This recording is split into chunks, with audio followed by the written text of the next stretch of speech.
Hello hi ನಮಸ್ಕಾರ ಎಲ್ಲರಿಗೂ welcome back to my channel. ನಾನಿವತ್ತು ಸ್ವಲ್ಪ ಮಿಕ್ಸಿ ಬೇಕಾಗಿತ್ತು ಮತ್ತು ಒಂದು ಸ್ಟವ್ ಬೇಕಾಗಿತ್ತು. ನಮ್ಮ ಪಕ್ಕದ ಮನೆ ಆಂಟಿ ಕೇಳ್ತಾಯಿದ್ರು, ಹಾಗಾಗಿ ಅವ್ರಿಗೆ ಕೊಡ್ಸೋಣ ಅಂತ ಹೋಗಿದ್ದೆ. ಪಾಪ ಅವ್ರು ಸುಮಾರು ದಿವಸದಿಂದ ಕೇಳ್ತಾಯಿದ್ರು.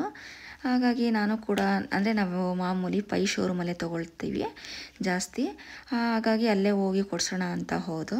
ನಾವು ಆಲ್ಮೋಸ್ಟ್ ಅಲ್ಲೇ ತೊಗೊಂಡಿರ್ತೀವಿ ಎಲ್ಲನೂ, ಹಾಗಾಗಿ ಗೊತ್ತಿದ್ದಾರೆ ಅಂತ ನಾನು ನನ್ನ ಹಸ್ಬೆಂಡು ಕೂಡ ಹೋಗಿದ್ದು. ಅವರು ಕೂಡ ಬಂದರು. ನಾವು ಶಾಪ್ಗೆ ಹೋಗಿ ಸ್ವಲ್ಪ ಡೆಂಟಲ್ ಹತ್ರ ಹೋಗ್ಬಿಟ್ಟು ಹೋಗೋಣ ಅಂತ ಹಾಗೆ ಬಂದು ನೋಡಿ ಆಂಟಿ ಕೂಡ ಬಂದರು. ನಾನು ಕೂಡ ಮಿಕ್ಸಿ ಜಾರ್ನೆಲ್ಲ ವಿಚಾರಿಸಿ ಯಾವ್ದು ತೊಗೊಳೋದು ಯಾವ್ದು ಬಿಡೋದು ಅಂತ ನೋಡ್ತಾ ಇದ್ದೆ. ಬಟ್ ನಮ್ಮನೇಲಿ ಏನಪ್ಪ ಅಂದರೆ 15 ವರ್ಷದಿಂದ ಪಾನಾಸೋನಿಕ್ಗೆ ನಾವು ಯೂಸ್ ಮಾಡ್ತಾಯಿದ್ದೀವಿ. ಅವರು ಕೂಡ ಪಕ್ಕದ ಮನೆಯವರು ಕೂಡ ನಿಮ್ಮ ಥರದೇ ಕೊಡಿಸಿ ಅಂತ ಸುಮಾರು ಸತಿ ಹೇಳ್ತಾಯಿದ್ರು. ಏಕೆಂದರೆ ಅವರು ಕೂಡ ನೋಡಿದ್ರಲ್ವ, ಹಾಗಾಗಿ ಮತ್ತು ಅದನ್ನೇ ತೊಗೊಂಡು ನಾವು ಪಾನಾಸೋನಿಕ್ಕೇ ತುಂಬಾ ಚೆನ್ನಾಗಿದೆ. 4 ಜಾರ್ ಕೂಡ ಇದೆ, ಜ್ಯೂಸ್ ಜಾರು ಕೂಡ. ನಂತರ ನೋಡಿ ಇದೆಲ್ಲ ತವಾ ರೊಟ್ಟಿ ಆಗಿರ್ಬೋದು, ದೋಸೆಗಾಗಿರ್ಬೋದು, ತುಂಬಾ ಚೆನ್ನಾಗಿದೆ. ನೋಡೋದಕ್ಕೂ ಅಷ್ಟೇ ತುಂಬ ಖುಷಿ ಆಗುತ್ತೆ ನೋಡಿ, ನೋಡೋದಕ್ಕೂ ಚೆನ್ನಾಗಿದೆ. ನಾನು ಕೂಡ ಒಂದು ತೊಗೊಳ್ಳೋಣ ಅಂತ ನೋಡಿದೆ. ನೋಡೋಣ ಇನ್ನೊಂದು ಸತಿ ಅಂದ್ಬಿಟ್ಟು ನಾನು ಕೂಡ ಬಂದ್ಬಿಟ್ಟೆ, ಮತ್ತೆ ತೊಗೊಳ್ಲಿಲ್ಲ. ಸ್ಟವ್ ಕೂಡ ನೋಡಿದೆ ನೋಡಿ ಅವ್ರಿಗೆ ಯಾವ್ದು ಕೊಡಿಸೋದು ಅಂತ. ತುಂಬಾ ಚೆನ್ನಾಗಿದ್ದಾವೆ ಸ್ಟವ್ವೂ ಅಷ್ಟೇ. ಗೀಝರು ಎಲ್ಲ ಸಿಗುತ್ತೆ ಆಲ್ಮೋಸ್ಟ್ ಈ ಶೋರೂಮಲ್ಲಿ.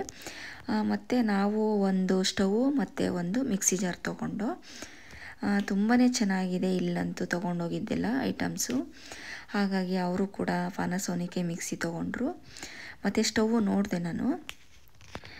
ಇದೆಲ್ಲ ನೋಡಿ ಸ್ಲ್ಯಾಬ್ಗೆಲ್ಲ ಮೇಲಿಟ್ಕೊಳ್ಳೋ ಅಂಥದ್ದು ಬೇಕಾ ಅಥವಾ ಅದಕ್ಕೆ ಫಿಕ್ಸ್ ಮಾಡ್ಕೊಳ್ಳೋದು ಬೇಕಾ ಅಂತ ನೋಡಿದ್ಕೆ ಅವರೆಲ್ಲ ಮೇಲೆ ಇಟ್ಕೊಳ್ಳೋದೇ ಬೇಕು. ಅದು ಅವರು ಸ್ಟೀಲಿಂದೇ ಕೇಳ್ತಾಯಿದ್ರು. ಈ ಥರ ಆಲ್ರೆಡಿ ಅವ್ರ ಮನೆಗಿದೆ ಅಂತ ನೋಡಿ. ಮಿಕ್ಸಿ ಕೂಡ ಅವರು ಒಂದು ಸತಿ ಟ್ರೈ ಕೂಡ ಮಾಡಿ ತೋರಿಸಿದ್ರು. ಇದು ಅಷ್ಟೇ ಹಾಲೆಲ್ಲ ಕಾಯಿಸೋದಕ್ಕೆ ತುಂಬಾ ಚೆನ್ನಾಗಿದೆ.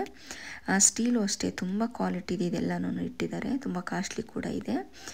ನೋಡೋದಕ್ಕೂ ಅಷ್ಟೇ ಲುಕ್ಕು ಚೆನ್ನಾಗಿದೆ. ಸ್ಟೀಲು ಅಷ್ಟೇ ತುಂಬಾ ಚೆನ್ನಾಗಿದೆ. ಎಲ್ಲನೂ ಅಷ್ಟೇ ನೋಡಿದ್ರೆ ಖುಷಿನೇ ಆಗುತ್ತೆ ಯಾವ್ದು ತೊಗೊಳೋದು ಯಾವ್ದು ಬಿಡೋದು ಅಂತ. ಸದ್ಯಕ್ಕೆ ಒಂದು 2-3 ಐಟಮ್ಸ್ ಮಾತ್ರ ತೊಗೊಂಡು ಬಂದು ನಾವು ಕೂಡ ನೋಡಿ. ಸ್ಟವ್ ಅಂತೂ ಈ ಥರ ಆಲ್ರೆಡಿ ಅವ್ರ ಮನೆಗಿದೆ, ಬೇಡ ಈ ಥರ ಅಂತ ಅಂದ್ಬಿಟ್ಟು ಅವರು ಸ್ಟೀಲಿಂದೇ ತೊಗೊಂಡ್ರು. ಮತ್ತು ಏನೇ ಆದರೂ ನಮ್ಗೆ ಹೆಣ್ಮಕ್ಳಿಗಂತೂ ಒಂದೇನೇ ಇಟ್ಟಿದ್ರು ಕೂಡ ನೋಡ್ತಾನೇ ಇರ್ತೀವಿ. ಈ ಥರ ಪ್ಲಾಸ್ಟಿಕ್ ಐಟಮ್ಸ್ ಎಲ್ಲ ಇಟ್ಟಿದ್ರು, ಆದರೂ ಕೂಡ ನಾವೇನು ತೊಗೊಳಕ್ಕೆ ಹೋಗಿಲ್ಲ. ಒಂದು ಸತಿ ನೋಡ್ದು ಅಷ್ಟೇ ಯಾವುದಾದ್ರೂ ಉಪಯೋಗಕ್ಕಾಗುತ್ತಾ ಅಂತ. ಬಟ್ ಏನು ಬೇಡ ಎಲ್ಲ ಇದೆ ಅಂದ್ಕೊಂಡು ಯಾವ್ದು ಅಗತ್ಯ ಇದೆಯೋ ಅದನ್ನು ಮಾತ್ರ ತೊಗೊಂಡು. ಇಲ್ಲಿ ಪಾನಾಸೋನಿಕ್ ಮಿಕ್ಸಿ ನೋಡಿ ಇದನ್ನೇ ತೊಗೊಂಡಿದ್ದು ನಾವು. 2000 ವ್ಯಾಟ್ಸ್ ಏನೋ ಇದೆ. ತುಂಬಾ ಚೆನ್ನಾಗಿ ಬಾಳಿಕೆ ಬರುತ್ತೆ ಇದಂತೂ. ಇದರಲ್ಲಂತೂ ಮೋಟ್ರಂತೂ ತುಂಬಾ ಚೆನ್ನಾಗಿ ಬಾಳಿಕೆ ಬರುತ್ತೆ. ಜಾರ್ ಒಂದೇನೋ ಪ್ರಾಬ್ಲಮ್ ಆದರೆ ಮತ್ತೆ ಬೇರೆ ಕೂಡ ತರಿಸ್ಕೊಡ್ತೀವಿ ಅಂತ ಹೇಳಿದರೆ. ಇದಿಷ್ಟು ಇವತ್ತಿನ video. Thank you for watching.